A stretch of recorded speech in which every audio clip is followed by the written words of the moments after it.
Boleh tahu namanya kakak siapa? Nisra. Oh, Nisra, Kak Nisra.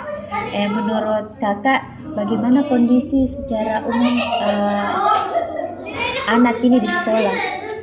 Kondisi secara umum itu baik, hanya saja yang mempengaruhi Ananda Aisar itu dia emosi, terutama kalau belajar dan kondisi belajarnya yang masih kurang. Apakah anak mudah beradaptasi dengan lingkungan sekolah? Kalau Aisyah itu sosialisasi dengan teman-temannya sangat baik. Begitupun dengan ustaz-ustaz yang ada di sekolah juga baik. Apakah anak bisa fokus saat belajar? Kalau fokus saat belajar itu hanya bisa sampai 1 atau 2 menit. Selebihnya itu sangat mudah teralihkan fokusnya.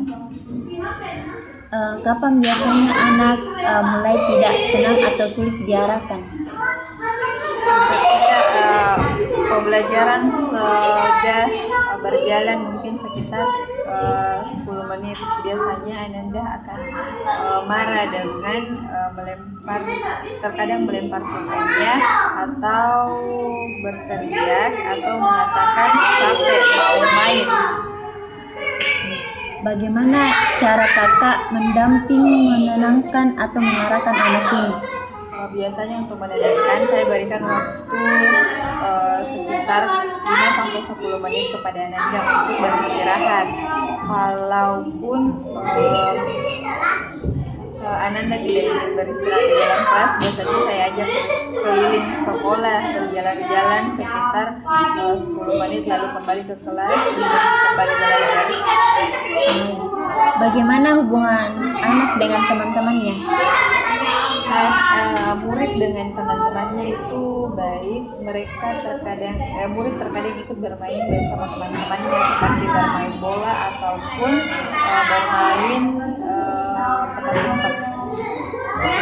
Bagaimana tanda-tanda anak sedang saat senang? Ketika senang biasanya murid tertawa bahagia, atau biasanya murid juga ketika senang itu memberikan banyak pertanyaan. Bagaimana tanda anak saat marah atau sedih? Ketika anak mulai marah itu saat proses pembelajaran, biasanya murid mengatakan tidak mau ustazah atau matanya berkaca-kaca.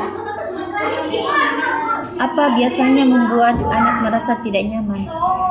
Yang membuat anak merasa tidak nyaman adalah ketika murid merasa proses belajarnya sudah lama atau murid merasa ada tugas baru lagi. Apa saran kakak yang dapat diberikan untuk meningkatkan perkembangan anak ke depannya? Untuk Aisar, kalau saya, alhamdulillah karena orang tuanya sangat kooperatif dengan sekolah. Orang tua bekerja sama dengan baik dengan sekolah, seperti tidak memberikan makanan yang tidak dibolehkan untuk Ananda seperti coklat karena mengakibatkan murid aktif. Jadi saran saya itu